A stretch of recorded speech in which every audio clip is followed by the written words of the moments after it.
Welcome back to my booktube channel. I'm Ivana, and today we're going to talk about reading more women in translation. In case you didn't know, August is Women in Translation Month, and this was a movement started in 2014 by a blogger named Meta Rutsinski and a translator named Allison Anderson. Now, the goal of this movement is to celebrate women's writing around the world in languages other than English. I personally love to read books by women in translation because it helps me decenter the United States from my reading. I feel like a lot of the books that I read come from the United States. I also do want to lean in more to this feeling of discomfort when reading books that have been translated. I truly think that we shouldn't just be reading translated books to learn about other cultures, but also to question why we think the way that we think and do the things that we do. And sometimes these books might make us feel a little uncomfortable. So I'm going to start by sharing 3 authors that are my go-to when it comes to women in translation. Those might be a little more popular, and then I will transition over into recommendations by different women in translation that I hope that you will like based on different moods and based on people's comfort levels. I do want to give a big disclaimer that I am a native Spanish speaker, so none of the books that I will be sharing have been written in Spanish originally because I would just read them in Spanish. So that is something that is missing from my list. I also really want to emphasize to read all trigger warnings because a lot of these books deal with heavy topics.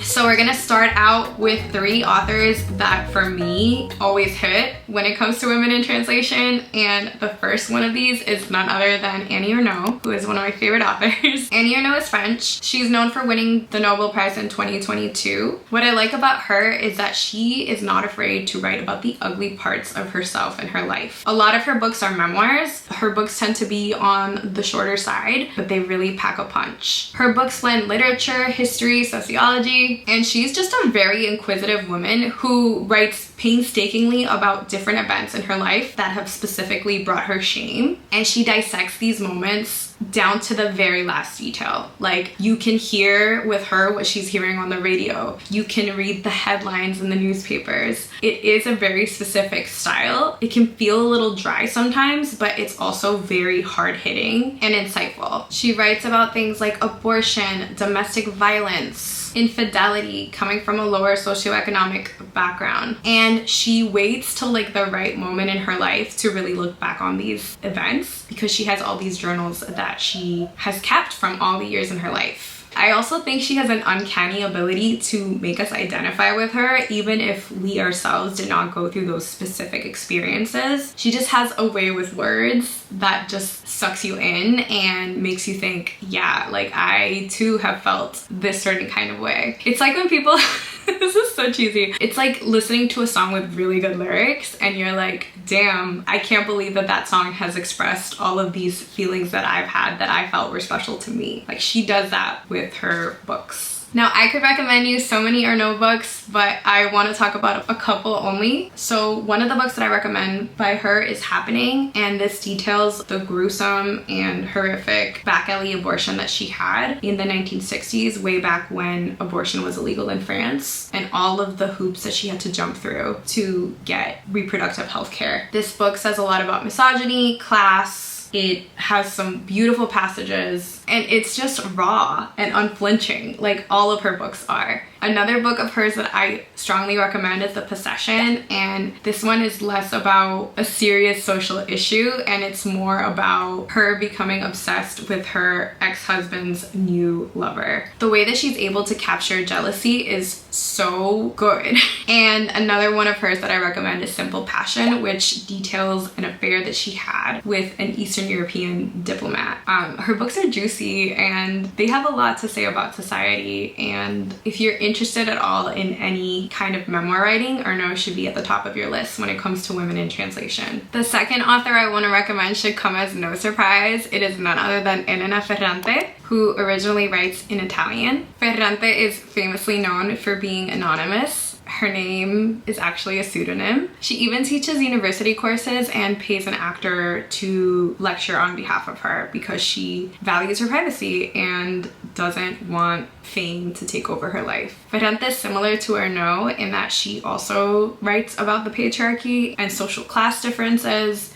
Her books also touch on issues of friendship, especially female friendship, and the ambivalence of motherhood. I find her books to be really sharp and also just have a little bit of oomph to them. If you catch my drifts, and maybe you don't. Ferrante is also famous for recently having been at the top of the best books of the 21st century according to the New York Times. Her book, My Brilliant Friend, as well as one of the other books in that Neapolitan quartet were listed. And I also think she had another one more on there. And it could have been Days of Abandonment, but I could be wrong. Now, I've read only the first book in the Neapolitan quartet, My Brilliant Friend, and I highly recommend it.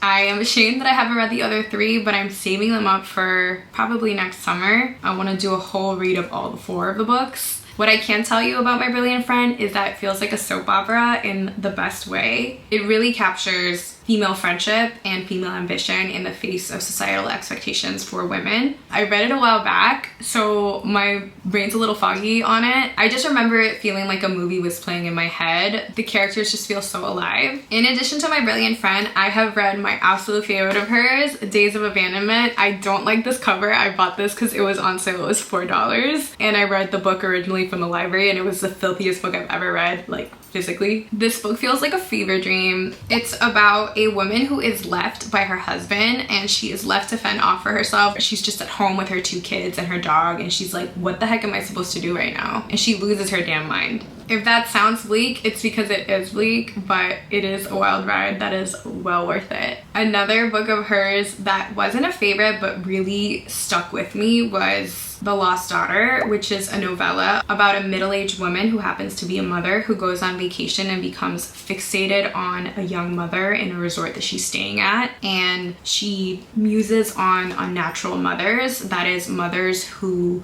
have decided to prioritize their own ambitions and dreams over those of their children. So that to me is fascinating because, again, it's very real and not a perspective that we hear often enough. Like Ernaux, Ferrante doesn't shy away from messy things and messy thoughts that we as women might have. The third author I want to recommend is Sayaka Murata, who writes in Japanese. Her stories are just out there, and they really get me thinking about societal norms and conventions and why things are the way they are. For example, her book Life Ceremony, which is a collection of short stories, starts out with a story where people live in a world where sweaters are made out of human hair and furniture is made from human bones. And we have a husband and a wife, one that agrees with that being a thing and the other one that doesn't. And it really had me thinking. I was like, yeah, what's so wrong about sweaters made out of human hair? And then it made me feel really weird. Another book of hers that is really popular that I also recommend is Convenience Store Women, and it's about a woman in her 30s who is just content to be working at a shop like a 7-Eleven, and people keep asking her to get married, so she just asks a random guy to come and live with her and pretend to be partners. And then the last book of hers, which is by far my favorite that I also recommend, but not to everyone, is Earthlings. And that book is about a girl who believes that she's an alien, and she questions, again, a lot of her books question, what does it mean to be normal? And this girl thinks that she's an alien. She feels completely misunderstood. She may or may not be in love with her cousin. That book just verges into wacky magical realism in a way that is bonkers. And I would say tread lightly with that one because of the trigger warnings, but it's a very, very original story that left me thinking like, what the f. So those are my 3 go-to authors when it comes to women in translation, and now we're going to talk about different books from other authors that I also recommend, especially if you want to dip your toes into women in translation.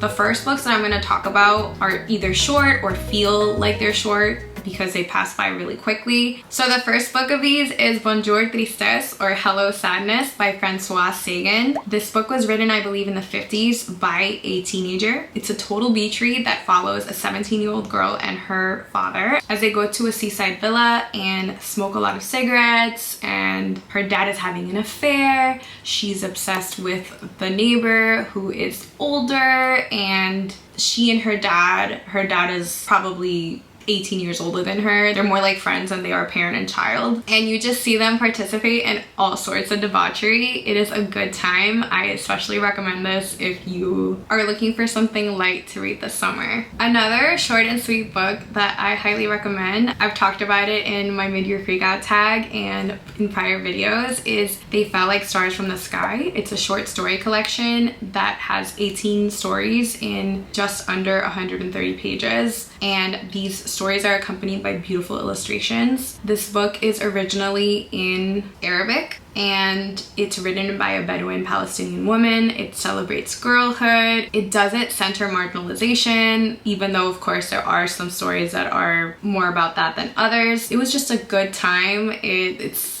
a feminist short story collection that is an effortless read that is just really solid. Another book in translation that I recommend if you're feeling a little bit intimidated by women in translation is Diary of a Void. This book was originally written in Japanese and it's about a woman who is tired of workplace harassment by her male peers, and she decides one day to just fake a pregnancy so she can be left alone and not have to make coffee and tea for everyone and get everybody lunch. And she just might take maternity leave. So it gets really weird and it is a really fun time. This book is a little bit longer page-wise, but it's like such a small size. It's like just under 300 pages, but it went by so quickly I read it in a sitting. It's just really fun, surreal, and wild. I would be remiss if I didn't mention this shorter book, Adania Shibli's Minor Detail, which was originally written in Arabic. This book has been making the rounds on BookTube and Bookstagram, and for good reason. It is a novella split into 2 parts. And it's set in 2 different timelines. The first one, you're inside the mind of an Israeli Zionist. He is a soldier and he commits an atrocious crime in addition to all the other atrocious crimes that he's committed. And in the second perspective, you're inside the mind of a journalist decades later who is uncovering the story behind this minor detail. The best way to describe this book would be haunting. It ends really abruptly, but there's no other way it could have ended. I have not stopped thinking about it since reading it months and months ago. Again, I would say check out the trigger warnings for this one because it's really a lot. But if you're looking to read something that is both short and that is really impactful, this I think would be the best women in translation book to read right now. Next, we're gonna talk about some comforting books. The first one of these I haven't fully reviewed on this channel, and it is Welcome to the hyunam-dong bookshop. This book was originally written in Korean. It follows a 30-something-year-old who, after some difficult life events, decides to open up her own bookstore that is also a coffee shop. And it is a book that is like chicken soup for the soul. It warms the heart. It can be a little slow moving and cliche at times, but it was so cozy and nice to read that I didn't mind that. This book really critiques grind culture and celebrates surrounding yourself with the people who matter and just doing what you love without, as cliche as it sounds, needing to be productive. It's just a really healing novel, and again, if that's what you're looking for, this might be a really good choice for you. It really is just a solid healing novel. The second comforting book that I recommend is Strange Weather in Tokyo, and this book was originally written in Japanese, and it's about a woman who goes back to, I think, a high school reunion and reconnects with an old teacher. And they're both loners. They like to go hiking together. They like to go foraging for mushrooms and talk about life. The book is really melancholy and it left me like sobbing for some reason, but I just remember the feeling of that book and just sitting and reading it in one day and just feeling really comforted by it. I can't even put my finger on what it was. It just felt really immersive, and sometimes that's just the kind of experience that you want to have. I also wanted to add some graphic novels because I've read some really good ones in the past couple of years. The first one is Shubeik Lubeik by Dina Muhammad. This book was originally written in Arabic and it is quite a workout to read. but it is well worth it. This book is set in Cairo in a world where you can actually buy wishes and be granted them. The world building here is phenomenal, and it's wild seeing how there's different tiers to wishes. This is another one that I haven't reviewed on here because it's a recent read, but I can tell you right now that this is going to be one of my favorite books of 2024. And it makes you think about, you know, if you could be granted any wish, what would you wish for? And what does it mean to lead a fulfilling life? This follows 3 really fleshed out characters, as well as the people who surround them, and even a talking horse, trying to figure out what it is that they can do with these wishes. There's a character who is depressed, and the author is really able to put you in this person's shoes so well. The book is also funny and comforting. It can get really heavy at times, but in the end it has a hopeful message. The next graphic novel I want to recommend is originally written in Swedish, and it is Goblin Girl. This book has really funky artwork, and it is a memoir. She depicts her friends as different creatures, and it focuses on how she tried to go on a baby sugar daddy website to find a patron for her art. It's hilarious, but also really depicts mental health issues very well. The story is crass. It just has a little bit of everything, and it is a quick read, and I really enjoyed it. Lastly, I want to recommend Thieves by Lucy Bryan. This book was originally written in French, and it is the cutest little queer tale of a girl who likes to steal little trinkets. She's a bit of a kleptomaniac, and she ends up falling for someone whose trinkets she stole. And all the shenanigans and all the stupid things that they get into. It's really sweet, it's really funny, and it's just an all-around good time. I am due for a reread of this one. I really enjoyed it. And there you have it. Those are just some recommendations for Women in Translation Month and just for reading women in translation in general. I personally started reading more books by women in translation in 2023 when I attempted Hey Juliana Hayes' 23 Women in Translation in 2024 challenge, which was on Storygraph. And this year the challenge is to read 24 women in 2024. I feel like I talk about this challenge a lot. I cannot emphasize enough how much it has transformed my reading. I feel like I used to only read a certain type of book, and with Women in Translation there's just so many genres that you can choose from. I always thought that I read diversely, and I think I did, but not in terms of language and also geographically. I feel like this really has opened doors for me, and I hope it does for you too. Let me know if you have any recommendations for me. I'm always looking for new books to read, and let me know if you've added any of these to your list.